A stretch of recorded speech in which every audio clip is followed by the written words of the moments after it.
In today's video, I'm going to teach you how to change the default font in Excel. Open Microsoft Excel first. Once Excel launches, go to the File menu. This opens the Backstage view, which is the full screen panel with items like Home, New, and Open in the sidebar. In the left-hand sidebar, scroll all the way down and click Options near the bottom. This opens the Excel Options dialog box, where you can control the app's default settings. In the Excel Options window, click General in the sidebar on the left if it is not already selected. General is usually the first tab. In the main area of the window, look for the section called When Creating New Workbooks. This is the section that controls the default font and size used for brand new files. Click the drop-down next to Use this as the default font. A list of available fonts will appear. From that list, choose Verdana. This tells Excel which font to apply automatically whenever you create a new workbook.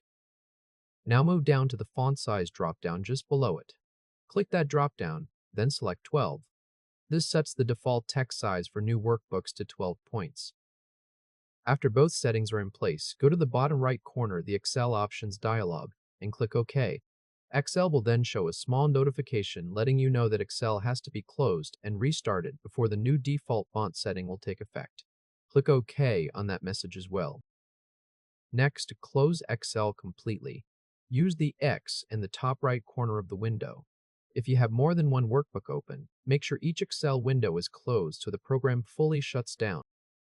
Now reopen Microsoft Excel from your Start menu or from the taskbar, whichever you normally use.